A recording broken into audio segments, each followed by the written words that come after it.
Hello everyone. So better let us start our new chapter and chapter name is biomolecules. This is chapter number 14 of your book. तो बेटा chapter biomolecules हम start करने वाले हैं। तो start करने से पहले हमें पता हो कि बायोमोलिक्यूल्स होते क्या हैं, किसे बोलते हैं biomolecules. As the name suggest, biomolecules में बेटा दो पार्ट में अगर डिवाइड करते हैं उसको, तो फर्स्ट इज बायो। तो बायो का मतलब क्या होता है? बायो का मतलब होता है लिविंग थिंग्स। क्या होता है? Living things. और मॉलिक्यूल्स को अगर हम देखें तो what are molecules? Molecule is group of atoms. ठीक है। तो बायो मॉलिक्यूल्स क्या होते हैं बेटा? लिविंग थिंग्स मीन्स बायो और molecules means group of atoms. तो जो मॉलिक्यूल्स आपको लिविंग थिंग्स के अंदर मिलेंगे, यानी कि लिविंग थिंग्स के अंदर जो मॉलिक्यूल हैं उनको हम क्या बोलते हैं? They are called biomolecules. ठीक है। क्या बोलेंगे? बायोमोलिक्यूल्स। जो कहाँ पे मिलेंगे? लिविंग थिंग्स के अंदर मिलने वाले जो मॉलिक्यूल्स हैं उनको हम बोलते हैं बायोमोलिक्यूल्स। और जो ये मॉलिक्यूल्स हैं मेरे पास, इनके कुछ ना कुछ स्पेसिफिक फंक्शंस होते हैं। ठीक है, स्पेसिफिक फंक्शंस होते हैं। ठीक है। तो बायोमोलिक्यूल्स क्या रहेंगे? The molecules found in living things which perform various function to support the life of that living thing, उसको हम बोलते हैं बायोमोलिक्यूल्स। क्लियर? अब ये biomolecules these are of two types. These are of two type. First is organic and second one is inorganic. Clear? Organic के अंदर क्या क्या आते हैं बेटा? These are carbohydrates, proteins, nucleic acids etcetera, fats हो गया आपके, ये सारे किसके अंदर आते हैं? These comes under organic molecules. Inorganic में आते हैं आपके जैसे कि mineral salts, these come under inorganic. Clear? तो बायोमोलिक्यूल की डेफिनेशन आई होप अच्छे से क्लियर हुई है। तो लिविंग थिंग्स के अंदर जो मॉलिक्यूल मिलते हैं आपको, the molecules found in living things and which perform various function to support the life of living things called biomolecules. These are of two types, organic and inorganic. दो तरह के होते हैं आपके। ऑर्गेनिक के अंदर carbohydrates, protein, nucleic acid, fats etcetera, these are called comes under organic biomolecules. Inorganic में आपका मिनरल सॉल्ट्स वगैरह ये सब आते हैं। तो हमारे सिलेबस में बेटा कौन से हैं? हमारे सिलेबस में जस्ट ये ऑर्गेनिक कंपाउंड्स। ऑर्गेनिक कंपाउंड्स हमें रीड करने हैं। क्लियर? तो फर्स्टली बायोमोलिक्यूल्स की अगर मैं डेफिनेशन लिखता हूँ, डेफिनेशन लिख लेते हैं। तो बायोमोलिक्यूल्स क्या है बेटा? These are the complex substances, these are complex lifeless substance, lifeless chemical substances which form the basis of life. आपको पहले ही बोला मैंने, which forms the basis of life, यानी कि जो क्या करेंगे? लाइफ फंक्शंस को सपोर्ट करेंगे, वही होते हैं। यानी कि क्या क्या करते हैं बेटा? जैसे कि लाइक ग्रोथ के लिए रिस्पॉन्सिबल होंगे। ठीक है। जो टिश्यूज़ हैं हमारे, उनकी मेंटेनेंस के लिए इनको हम यूज़ कर सकते हैं। And their ability to reproduce, their ability to reproduce. तो बायोमोलिक्यूल्स क्या होते हैं? These are the chemical substance या फिर complex lifeless chemical substances which form the basis of life. Which form the basis of life means वो build करने में use होते हैं हमारे। जो बिल्डिंग करेंगे, यानी कि बिल्ड करेंगे किसको? जो हमारी लिविंग सिस्टम्स है उसको बनाएंगे, उसकी ग्रोथ के लिए रिस्पॉन्सिबल होंगे, उसकी मेंटेनेंस के लिए और उसकी रिप्रोडक्शन के लिए जो यूजफुल होते हैं उसको क्या बोलते हैं? बायोमोलिक्यूल्स हम बोलते हैं। ठीक है। तो बायोमोलिक्यूल्स में आपको बता चुका बेटा, जैसे कि कार्बोहाइड्रेट्स हो गया आपका, कार्बोहाइड्रेट्स, प्रोटीन्स हो गए, एंजाइम्स हो गए, न्यूक्लिक एसिड्स हो गए एटसेट्रा। ये क्या हमारे पास क्या होते हैं? लिपिड्स हो गए। ये सारे क्या होते हैं बेटा मेरे पास? बायोमोलिक्यूल्स होते हैं। ठीक है। तो हमें इन सबको बेटा वन बाय वन स्टडी करना है। कार्बोहाइड्रेट पढ़ना है हमें, प्रोटीन हमें पढ़ना है, विटामिन हमें पढ़ने हैं, एंजाइम्स हमें पढ़ने हैं, न्यूक्लिक एसिड हमें रीड आउट करने हैं। ठीक है। तो वन बाय वन हम इनको स्टडी करते हैं। तो बेटा फर्स्टली जो फर्स्ट हम स्टार्ट करते हैं वो है हमारा कार्बोहाइड्रेट्स। कौन है? कार्बोहाइड्रेट्स। ये हमें स्टडी करना है। ठीक है जी। ये क्या आपका one of the most useful या फिर इंपॉर्टेंट मॉलिक्यूल हम इसको बोल सकते हैं, दैट इज़ अ कार्बोहाइड्रेट्स। अब कार्बोहाइड्रेट्स के अंदर क्या क्या होता है बेटा? क्या क्या होते हैं कार्बोहाइड्रेट्स? जैसे कि शुगर्स हो गया आपकी, sugars, starch, glycogen, glucose, fructose, ये सारे क्या हैं बेटा, these are the examples of carbohydrates. Clear. तो ये सारे किसके अंदर आते हैं, आपके कार्बोहाइड्रेट के अंदर, sugar, starch, glycogen, glucose and etcetera, fructose, ये सारे आपके आते हैं कार्बोहाइड्रेट्स के अंदर। तो जो आपको कार्बोहाइड्रेट्स है बेटा, वो आपको प्लांट से भी मिल सकता है और वो आपको एनिमल्स से भी मिल सकता है, दोनों से आपको कार्बोहाइड्रेट मिल सकता है। लेकिन मोस्टली जो हम ड्राइव करते हैं वो कहाँ से करते हैं, प्लांट से करते हैं। किससे, प्लांट से। और प्लांट्स के अंदर ये बनता कैसे है, प्लांट्स के अंदर ये बनेगा कैसे, इट मेड फ्रॉम मतलब by the process of photosynthesis. इस प्रोसेस से जो कार्बोहाइड्रेट्स हैं वो प्लांट्स के अंदर प्रोड्यूस होते हैं। ठीक है। तो हमें पता है बेटा फोटोसिंथेसिस के अंदर क्या क्या चीज़ की जरूरत होती है। एक तो हमें चाहिए कार्बन डाइऑक्साइड, सेकेंड हमें नीड होती है वाटर की, third sunlight and last chlorophyll. तो इन सब प्रोसेस के से इन सब के लिए हम इन सब से हम क्या कर सकते हैं, फोटोसिंथेसिस प्रोसेस को कर सकते हैं, यानी कि प्लांट्स करते हैं। क्लियर। तो किस तरह से करते हैं बेटा, carbon dioxide suppose x molecule है, वाई मॉलिक्यूल मैंने वाटर के लिए, साथ में क्या दिया, sunlight the in presence of chlorophyll. तो क्या बनेगा मेरे पास बेटा, तो जो बनेगा that will be the carbohydrate. This is the carbohydrate plus x, oxygen वहाँ पे क्या होती है, रिलीज होती है। तो कार्बोहाइड्रेट्स बेटा कैसे बनते हैं, हमें प्लांट्स भी मिल सकते हैं और एनिमल से। क्लियर। तो मेनली हम डिराइव करते हैं that we derive from the plants, and plants made carbohydrate by the process of photosynthesis, and four major things are needed for photosynthesis: carbon dioxide, water, sunlight and chlorophyll. So when they will react they will give us carbohydrate plus oxygen. Clear. तो carbohydrates है बेटा, इसके बहुत से role हैं हमारी life में, बहुत से रोल हैं। कैसे कि कार्बोहाइड्रेट हमें फूड मिलता है बेटा, फूड जो आपके स्वीट है, मैंगोज वगैरह, पोटैटो, ये सारे क्या है बेटा, इनके अंदर कार्बोहाइड्रेट होता है। क्या होता है, कार्बोहाइड्रेट, मतलब वो हमें फूड प्रोवाइड करते हैं। क्या करते हैं, फूड प्रोवाइड करेंगे। ओके। उसके अलावा जो हम कपड़े पहनते हैं, क्लोथिंग जो होती है हमारी, जैसे कि लिनन से बना है कोई चीज़, कॉटन से बनी है, ये सारे हमें कहाँ से मिलते हैं, ये हमें मिलते हैं कार्बोहाइड्रेट से। और कौन से कार्बोहाइड्रेट से, that is a cellulose, that is cellulose. और ये आपका एनिमल कार्बोहाइड्रेट होता है। ठीक है, एनिमल से जो मिलता है सेल्यूलोज, सॉरी एनिमल से नहीं बेटा, ये हमें मिलता है प्लांट से। जो प्लांट्स की अपर स्ट्रक्चर होती है, जो बाहरी स्ट्रक्चर होती है ना उसकी, that is made from cellulose. ठीक है। जो प्लांट्स की जो स्ट्रक्चर बनी होती है, जो उसका ऊपरली मतलब अपर पोर्शन होता है, that is made from cellulose. तो वहाँ से हमें क्या मिलते हैं बेटा, कपड़े वगैरह बना सकते हैं। उसके अलावा शेल्टर समय देता है ये, ऐसे हम फर्नीचर बनाते हैं बेटा, शेल्टर में फर्नीचर आ गया। हम होम बनाते हैं, घर बनाते हैं लकड़ी के, वो किसी से बने होते हैं, वो भी आपके इस सेलुलोज से ही बने होते हैं। ठीक है। तो फूड की फॉर्म में हो, क्लोथिंग की फॉर्म में हो, शेल्टर की फॉर्म में हो, तो कार्बोहाइड्रेट के हमारी लाइफ में बहुत से रोल हैं। एक वाइटर रोल इसका हमारी लाइफ के अंदर होता है। तो कार्बोहाइड्रेट की डेफिनेशन क्या होगी बेटा, कार्बोहाइड्रेट इसकी डेफिनेशन क्या होगी। जो फर्स्टली डेफिनेशन आपके पास आई वो क्या थी बेटा, वो थी कार्बोहाइड्रेट मतलब कार्बो, यहाँ से कार्बन आया, हाइड्रेट आ गया, यानी कि कार्बन के हाइड्रेट। तो फर्स्टली जो डेफिनेशन आई वो क्या थी बेटा, फर्स्टली बोला गया कि जो कार्बोहाइड्रेट है वो क्या होते हैं, these are hydrates of carbon.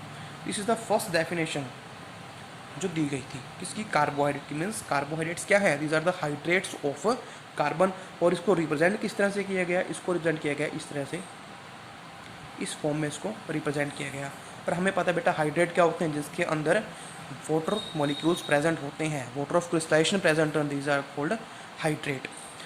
तो कार्बोहाइड्रेट क्या थे, फर्स्ट उनको बोला गया हाइड्रेट्स ऑफ कार्बन।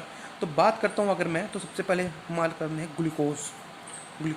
ग्लूकोज का फॉर्मूला क्या होता है, C6H12O6। तो इसको हम इस फॉर्म में लिख सकते हैं, इसकी हाइड्रेट्स की फॉर्म में। कैसे लिखेंगे, C6 और H2O6।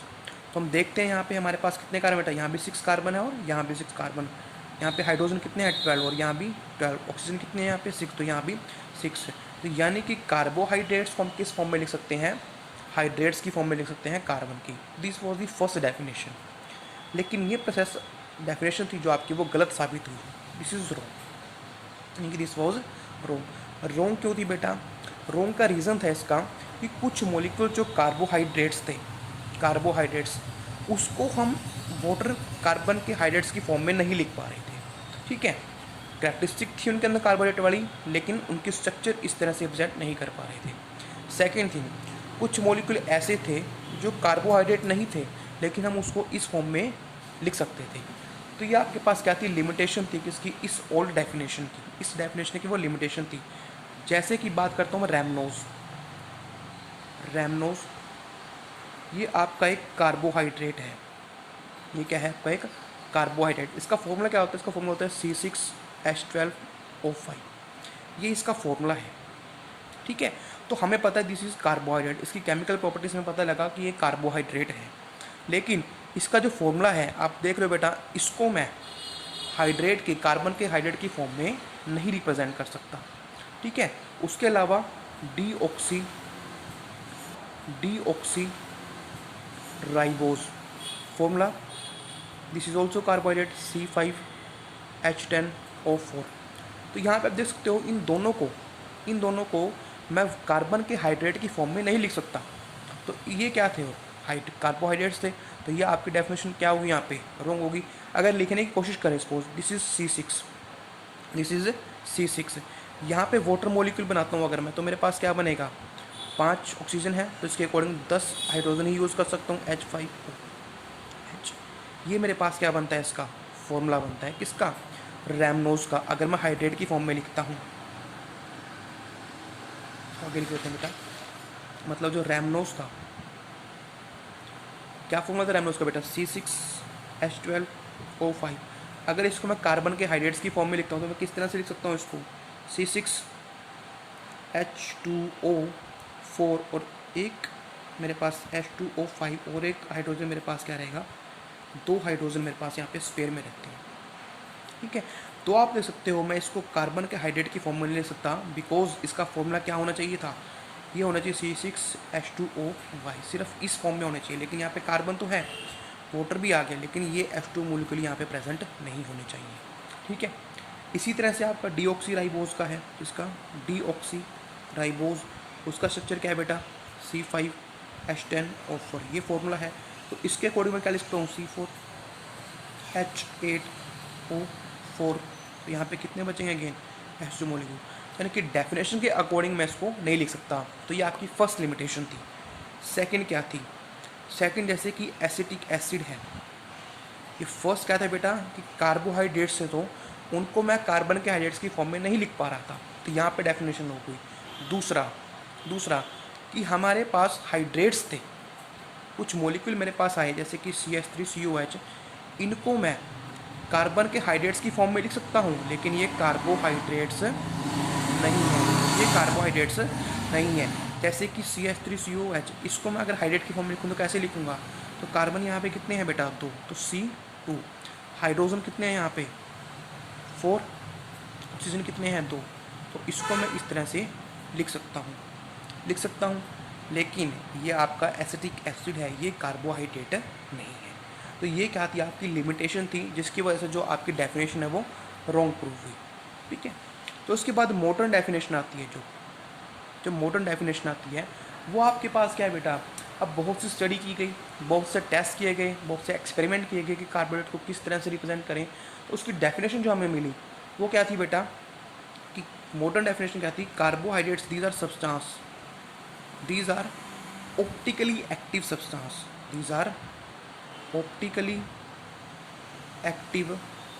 सब्सटेंस, या फिर these are optically active polyhydroxy aldehydes और कीटोन्स, और substance which produce these on hydrolysis। तो ये आपकी क्या थी, इसकी मॉडर्न डेफिनेशन थी कि these are optically active polyhydroxy aldehyde और कीटोन्स, या फिर वो सब्सटेंस जो इन सबको प्रोड्यूस करें ऑन हाइड्रोलिसिस, उनको क्या बोलते हैं हम, कार्बोहाइड्रेट्स बोलते हैं। और फिर डेफिनेशन में समझाता हूँ आपको। 3 पार्ट इसके अंदर हैं। First is optically active, first is optically active. अब ऑप्टिकली एक्टिव क्या होते हैं बेटा? जो प्लेन पोलराइज्ड लाइट को क्या कर दें, डायरेक्शन या तो राइट में रोटेट कर दें, राइट में रोटेट कर दें, इसको बोलते हैं क्लॉकवाइज रोटेट करना, या फिर लेफ्ट में रोटेट करते हैं, इसको बोलते हैं एंटी क्लॉकवाइज रोटेट करना। उनको क्या बोलते हैं? Optically active substance. और प्लेन पोलराइज्ड लाइट क्या होती है बेटा? जो आपकी लाइट होती है उसकी डिफरेंट डायरेक्शन होती है, ठीक है। तो जब उसको यूनिट डायरेक्शन करते हैं, मतलब एक ऐसे सब्सटेंस से पास किया, मतलब जो एक ही डायरेक्शन में मूव करे, उसको हम बोलते हैं प्लेन पोलराइज्ड लाइट। तो सिर्फ एक ही प्लेन में क्या करती है? मूव करती है। यूनिट डायरेक्शनल जो होती है उसको हम बोलते हैं प्लेन पोलराइज्ड लाइट। ये आपकी सिंपल लाइट है जो हर डायरेक्शन में मूव करती है, ठीक है। तो जब इसको एक सब्सटेंस से पास किया गया और ये क्या कर दिया, इसको स्लिट से पास करते हैं हम, स्लिट से हमने इसको पास किया, तो क्या हो जाएगी? उसके बाद ये सिर्फ एक ही डायरेक्शन में मूव करेगी, मतलब ये यूनिट डायरेक्शन हो जाएगी। उसको हम क्या बोल देते हैं? Plane polarised light. तो ऑप्टिकली एक्टिव सब्सटेंस क्या होते हैं बेटा? जो इस प्लेन पोलराइज्ड लाइट को क्या करते हैं? किसी एक डायरेक्शन में रोटेट करते हैं, या तो राइट में या लेफ्ट में। राइट को क्लॉकवाइज बोल सकते हैं और लेफ्ट को एंटी क्लॉकवाइज बोल देते हैं। तो वो सब्सटेंस है। उसके बाद है पॉलीहाइड्रोक्सी। पॉलीहाइड्रोक्सी, पॉलीहाइड्रोक्सी का मतलब क्या है? हाइड्रोक्सी मीन्स OH ग्रुप, जिसके अंदर बहुत मैनी क्या है? हाइड्रोक्सी ग्रुप है, OH ग्रुप है इसके अंदर, बहुत सारे इसके अंदर OH ग्रुप हों, उसको क्या बोलते हैं? पॉलीहाइड्रोक्सी। या फिर वो एल्डिहाइड हो सकते हैं या फिर वो कीटोन्स हो सकते हैं। एल्डिहाइड जिसके अंदर CHO ग्रुप प्रेजेंट है, और कीटोन जिसके अंदर C डबल बॉन्ड हो, ये ग्रुप प्रेजेंट है, उसको क्या बोल देते हैं हम? उसको हम बोल देते हैं कीटोन्स। तो कार्बोहाइड्रेट्स आपके क्या होंगे? These are optically active, optically active polyhydroxy aldehyde, या फिर ऑप्टिकली एक्टिव पॉलीहाइड्रोक्सी कीटोन्स, उनको हम बोलते हैं कार्बोहाइड्रेट्स। या फिर वो सब्सटेंस हैं जो इस तरह के सब्सटेंस को क्या करें? प्रोड्यूस करें, जब उनके हम हाइड्रोलिसिस करते हैं, उसको बोलते हैं क्या? उसको बोलते हैं हम कार्बोहाइड्रेट्स। क्लियर? तो this is the definition of carbohydrates. I hope this is clear to all of you. After that हम करते हैं इसकी क्लासिफिकेशन। क्या करते हैं इसकी? क्लासिफिकेशन। तो क्लासिफिकेशन में इसकी काफ़ी तरह से करने वाला हूँ बेटा। तो फर्स्ट मेरे पास है, उसको किस तरह से करेंगे? This is carbohydrates. कार्बोहाइड्रेट्स को हम बोलते हैं सैकेराइड्स। क्या बोलते हैं? सैकेराइड्स भी बोलते हैं। और सैकेराइड का मतलब क्या होता है? शुगर। क्या होता है? शुगर। यू नो बेटा, ग्लूकोज होगी आपकी, फ्रक्टोज होगी, अगर आप टेस्ट करते हो उसको स्टार्च हो गया, इनको टेस्ट करो सारे क्या होते हैं? Sweet and taste. इनको क्या बोलते हैं? शुगर बोलते हैं। तो कार्बोहाइड्रेट्स को हम क्या बोल सकते हैं? सैकेराइड बोल सकते हैं, और क्या बोल सकते हैं? शुगर। तो किस तरह से डेफिनेशन कर इसको क्लासीफाई करेंगे? तो फर्स्ट वे ऑफ क्लासिफिकेशन क्या है आपके पास कि अगर हम इनको हाइड्रोलिसिस करते हैं, हाइड्रोलिसिस, उसके बाद ये किस तरह का इनका बिहेवियर रहेगा, यानी कि डिपेंड ऑन बिहेवियर आफ्टर या फिर towards hydrolysis, behaviour towards hydrolysis, उसके बेस हम इसको क्या करेंगे? क्लासीफाई करेंगे। तो फर्स्ट है जो उसका, उसको बोलते हैं बेटा मोनोसैकेराइड। क्या बोलते हैं? मोनोसैकेराइड्स।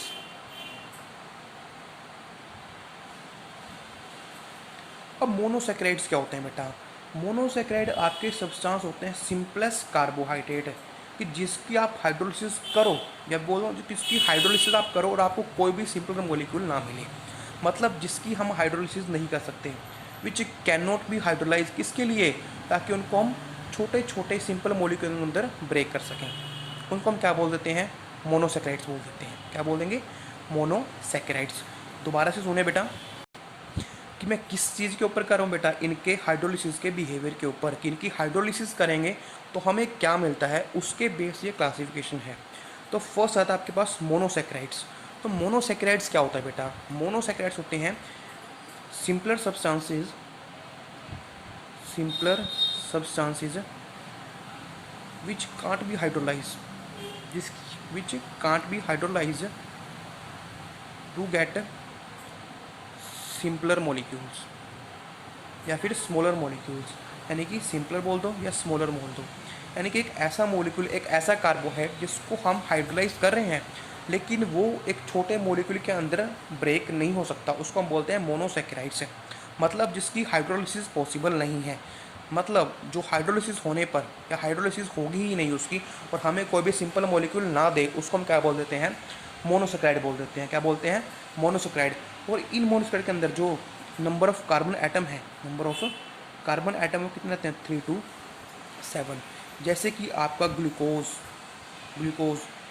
C6H12O6, अगर मैं इसकी हाइड्रोलिसिस करता हूँ तो मेरे को यहाँ पे कोई भी प्रोडक्ट नहीं मिलेगा। और प्रोडक्ट ना मिलने का मतलब क्या है कि इस मॉलिक्यूल को मैं फर्दर ब्रेक नहीं कर सकता ऑन हाइड्रोलिसिस। तो इस तरह के मॉलिक्यूल्स को, इस तरह के कार्बोहाइड्रेट्स को क्या बोलते हैं, मोनोसेक्राइड। एग्जाम्पल इसका ग्लूकोज ले सकते हो आप, ठीक है। ओके, नेक्स्ट मेरे पास आता है बेटा क्या, ओलिगोसेक्राइड्स। ओलिगोसेक्राइड्स, अब ये कौन से मॉलिक्यूल्स होंगे आपके पास, ओलिगोसेक्राइड्स होते हैं बेटा जो आपको ऑन हाइड्रोलिसिस क्या देंगे, 2 से 10 मोनोसेक्राइड्स दें। उनको हम बोल देते हैं क्या बेटा, ओलिगोसेक्राइड्स। मतलब सिंपल सा है कि ऐसे carbohydrates which give 2 to 10 monosaccharides on hydrolysis, उसको हम क्या बोलते हैं, ओलिगोसेक्राइड्स बोलते हैं। क्या बोलते हैं, ओलिगोसेक्राइड। एग्जाम्पल इसके कर सकते हो आप, सुक्रोज हो गया आपका, माल्टोज हो गया, लैक्टोज हो गया, ये सारे क्या हैं, इसके एग्जाम्पल्स हैं। कैसे, जैसे कि सुक्रोज क्या होता है बेटा आपका, C12H22O11। मैंने इसकी हाइड्रोलिसिस करी तो मेरे को क्या मिलता है, मेरे को मिलता है ग्लूकोज C6H12O6 और फ्रक्टोज C6H12O6। इनकी जो फॉर्मूला है वो सेम होता है, this is glucose, this is fructose. तो इनको हम क्या बोलते हैं, ओलिगोसेक्राइड बोलते हैं। क्या बोलते हैं, ओलिगोसेक्राइड्स। मीन्स जिनकी हम हाइड्रोलिसिस करें, द सिंपलेस्ट सब्सटेंस या फिर सब्सटेंसेस या carbohydrates which give 2 to 10 molecules या फिर 2 to 10 monosaccharides on hydrolysis, these are called oligosaccharides. Example sucrose, maltose, lactose. Clear. जैसे कि एग्जाम्पल लिया मैंने सुक्रोज का, मैंने इसको ब्रेक किया तो मेरे को कितने मॉलिक्यूल मिले, मेरे को 2 मॉलिक्यूल मिले और दीज आर मोनोसेक्राइड, बिकॉज हमें पता है ग्लूकोज क्या है, मोनोसेक्राइड, फ्रक्टोज भी क्या है, मोनोसेक्राइड्स। तो 2 मेरे को मोनोसेक्राइड मिले, उसको क्या बोलते हैं, ओलिगोसेक्राइड्स। अब इन ओलिगोसेक्राइड्स को हम बेटा आगे पार्ट में डिवाइड कर देते हैं, जैसे कि डाइसेक्राइड्स बोल सकते हैं इनको, डाइसेक्राइड्स, ट्राइसेक्राइड्स, टेट्रासेक्राइड्स एंड सो ऑन। इनको हम डेकाहाइड्राइड्स तक लेके जा सकते हैं। तो डाइसेक्राइड्स क्या होते हैं बेटा, डाइसेक्राइड क्या होते हैं, ऐसे सेक्राइड या फिर ऐसे ओलिगोसेक्राइड जो हमें क्या दें बेटा, 2 मोनोसेक्राइड दें ऑन हाइड्रोलिसिस। जो हमें 2 मोनोसेक्राइड देंगे उनको हम बोल देते हैं डाइसेक्राइड। ट्राइसेक्राइड, जिनके हम हाइड्रोलिसिस करें और हमें कितने मॉलिक्यूल्स मिले, 3 मोनोसेक्राइड मिले, उसको बोल देते हैं ट्राई। ऐसे ही टेट्रा के लिए क्या रहेगा, 4 मोनोसेक्राइड जहाँ से हमें मिलेंगे, दैट इज़ द टेट्रासेक्राइड्स। ये ओलिगोसेक्राइड्स के पार्ट हैं। तो ओलिगो मैंने आपको फर्स्टली डिफाइन किया बेटा, क्या होते हैं, कार्बोहाइड्रेट जो हमें 2 से 10 मोनोसेक्राइड देंगे ऑन हाइड्रोलिसिस को बोलते हैं ओलिगोसेक्राइड्स। जैसे कि एग्जांपल लिया मैंने, तो इसको फर्दर डिवाइड करते हैं, डाइसेक्राइड, ट्राइसेक्राइड, टेट्रासेक्राइड, पेंटा, हेक्सा, हेप्टा, ऑक्टा, डेका, नोना, सारे ये आ जाएंगे आपके। तो जो हमें 2 मोनोसेक्राइड देगा दिस इज डाइसेक्राइड, जो हमें 3 देगा वो ट्राइसेक्राइड, जो 4 देगा वो टेट्रासेक्राइड, 5 देगा पेंटासेक्राइड। इस तरह से एग्जाम्पल है। तो 2 का एग्जाम्पल मैंने अभी लिया आपका सुक्रोज। अब जो मॉलिक्यूल्स मेरे को मिलेंगे, मोनोसेक्राइड जो मेरे को मिलेंगे वो आपके सेम भी हो सकते हैं और डिफरेंट भी हो सकते हैं। क्लियर। तो ये आपके ओलिगोसेक्राइड्स था। उसके बाद आता है लास्ट इसका पॉलीसेक्राइड्स, पॉलीसेक्राइड्स। क्लियर। तो पॉलीसेक्राइड क्या होते हैं बेटा, polysaccharides are carbohydrates which give a large number of monosaccharide on hydrolysis, which give large number of monosaccharides on hydrolysis, उसको हम क्या बोलते हैं, पॉलीसेक्राइड्स बोलते हैं। इसके एग्जाम्पल आप ले सकते हो बेटा, जैसे कि स्टार्च हो गया, सेल्यूलोज हो गया, ये सारे क्या हैं आपके, ग्लाइकोजन हो गया, ये सारे आपके एग्जाम्पल हैं किसके, पॉलीसेक्राइड्स के। यानी कि जो हमें लार्ज नंबर ऑफ मोनोसेक्राइड दे रहा है ऑन हाइड्रोलिसिस को बोलते हैं पॉलीसेक्राइड्स। तो स्टार्च, सेल्यूलोज, ग्लाइकोजन ये सारे क्या हैं इसके एग्जाम्पल्स हैं। जैसे कि एग्जाम्पल लेके चलते हैं स्टार्च का। स्टार्च का फॉर्मूला क्या होता है बेटा, C6H10O5। इसकी n यूनिट होती है, इसको बोलते हैं स्टार्च। क्या बोलते हैं, स्टार्च। तो जब इसकी आप हाइड्रोलिसिस करोगे तो आपको क्या मिलेगा, आपको मिलेगा n molecule of C6H12O6 glucose. तो आपको n यूनिट किसकी मिलेंगी, ग्लूकोज की मिलेंगी। तो यहाँ पे आप देख सकते हो बेटा, इतने n मोलिक्यूल आपको मिल रहे हैं किसके, ग्लूकोज के, एक मोनोसैकेराइड के, उसको हम क्या बोल देते हैं, पॉलीसैकेराइड्स। तो आई होप ये डेफिनेशन क्लासिफिकेशन आपको क्लियर है। तो मोनोसैकेराइड जिसको हम फर्दर क्या नहीं कर सकते बेटा, ब्रेक नहीं कर सकते। सिंपली बोलें कि हाइड्रोलिसिस करें और वो ब्रेक नहीं होगा स्मॉलर मॉलिक्यूल्स के अंदर, उसको क्या बोल देंगे, monosaccharides. Example glucose, fructose, lactose. Oligosaccharide जो हो हाइड्रोलिसिस होने पे हमें क्या करेगा, 2 से 10 मॉलिक्यूल देगा मोनोसैकेराइड्स के, 2 से 10 मोनोसैकेराइड देगा, उसको क्या बोल देंगे, ओलिगोसैकेराइड्स। सुक्रोज, माल्टोज, लैक्टोज, और फर्दर ऐड करते हैं तो डाइसैकेराइड, पॉली, टेट्रा, ट्राई, ये सारे इसके नंबर बेस्ड हैं। पॉलीसैकेराइड्स जो विच give large number of monosaccharides on hydrolysis like starch, cellulose, glycogen etcetera. Clear. तो ये थी बेटा आपकी फर्स्ट क्लासिफिकेशन। सेकंड जो आती है, this comes under sugar and non sugar. जो कार्बोहाइड्रेट्स हैं इसको मैं करता हूँ शुगर्स में और नॉन शुगर्स में। तो शुगर बेटा मतलब शुगर मतलब स्वीट इन टेस्ट, जो क्या हो टेस्ट में स्वीट हो, और जो टेस्ट में स्वीट ना हो वो कहते हैं नॉन शुगर। जितने भी, तो दो तरह से डिवाइड किया कार्बोहाइड्रेट्स को, एक तो बोल दिया शुगर, एक बोल दिया नॉन शुगर। शुगर जो स्वीट इन टेस्ट है, नॉन शुगर जो स्वीट इन टेस्ट नहीं है। तो जितने भी आपके मोनोसैकेराइड्स हैं और ओलिगोसैकेराइड्स हैं, वो सारे आपके क्या होते हैं, शुगर्स में आते हैं, यानी कि स्वीट इन टेस्ट में। और जितने भी आपके पॉलीसैकेराइड्स हैं, वो सारे क्या आते हैं, आपके नॉन शुगर में आते हैं। क्लियर। तो जितने भी आपके पॉलीसैकेराइड्स हैं, मोनोसैकेराइड हैं, oligosaccharide, this come under sugars. And जितने भी आपके पॉलीसैकेराइड्स हैं वो आपके आते हैं into the category of non sugar. This is the second classification. तीसरा जो आपके पास आता है, this is the reducing and non reducing carbohydrates. ठीक है। तो बेटा आपके दो एजेंट होते हैं, एक तो टोलेंस रिएजेंट और एक होता है फेलिंग सॉल्यूशन। क्या आप आगे रीड करोगे बेटा क्या होते हैं क्या नहीं। ठीक है। तो टोलन और फेलिंग सॉल्यूशन, तो वो कार्बोहाइड्रेट जो इन दोनों एजेंट्स को रिड्यूस करते हैं, reduce in these two reagents, उनको हम क्या बोल देते हैं, रिड्यूसिंग शुगर्स। क्या बोल देंगे, रिड्यूसिंग शुगर्स या फिर रिड्यूसिंग कार्बोहाइड्रेट्स को बोल देंगे। क्लियर। दूसरा, जो इन दोनों एजेंट को रिड्यूस नहीं करेगा उसको हम क्या बोल देंगे, नॉन रिड्यूसिंग कार्बोहाइड्रेट्स। क्या बोल देंगे, नॉन रिड्यूसिंग कार्बोहाइड्रेट्स को हम बोल देते हैं। ठीक है बेटा। तो ये थी आपकी थर्ड क्लासिफिकेशन जो रिड्यूसिंग और नॉन रिड्यूसिंग थी। तो दो रिएजेंट हैं, टोलेंस रिएजेंट और फेलिंग सॉल्यूशंस। ठीक है। जो इन दोनों को रिड्यूस कर देगा वो होगी आपकी रिड्यूसिंग रिएजेंट, और जो इनको रिड्यूस नहीं करेगा वो आपकी होगी नॉन रिड्यूसिंग रिएजेंट। क्लियर। अब इनके एग्जाम्पल कर लेते हैं बेटा। तो फर्स्ट एग्जाम्पल हम लेते हैं अगर किसका, रिड्यूसिंग का। तो रिड्यूसिंग के अंदर मेरे पास कौन कौन आ जाते हैं बेटा, जैसे कि फ्रक्टोज हो गया आपका, फ्रक्टोज, ग्लूकोज, माल्टोज, लैक्टोज, या फिर जितने भी मोनोसैकेराइड्स हैं, वो आपके सारे किसके अंदर आते हैं बेटा, इस रिड्यूसिंग शुगर्स के अंदर आते हैं। ठीक है। और नॉन रिड्यूसिंग के अंदर जैसे आप एग्जाम्पल लेते हैं सुक्रोज, इसका एग्जाम्पल लिया सुक्रोज, तो ये आपका नॉन रिड्यूसिंग एग्जाम्पल है। ठीक है। अब ये रिड्यूस किस तरह से करते हैं और किस तरह से नहीं करते हैं वो हम जब इनको 1 बाय 1 स्टडी करेंगे उस टाइम हम इनको रीड कर देंगे। ठीक है बेटा। तो रिड्यूसिंग और नॉन रिड्यूसिंग में आपके तीन ही आते हैं बेटा, रिड्यूसिंग और नॉन रिड्यूसिंग कैटेगरी हम पढ़ रहे हैं यहाँ पे। तो फर्स्ट रिड्यूसिंग, जो इन दोनों रिएजेंट को रिड्यूस कर दें वो क्या होते हैं, रिड्यूसिंग क्या होते हैं। जो इनको रिड्यूस नहीं करते हैं वो अपने आपके नॉन रिड्यूसिंग के अंदर। एग्जाम्पल रिड्यूसिंग का फ्रक्टोज, ग्लूकोज, माल्टोज, लैक्टोज, जितने भी मोनोसैकेराइड हैं वो सारे किसके एग्जाम्पल हैं, रिड्यूसिंग शुगर्स के।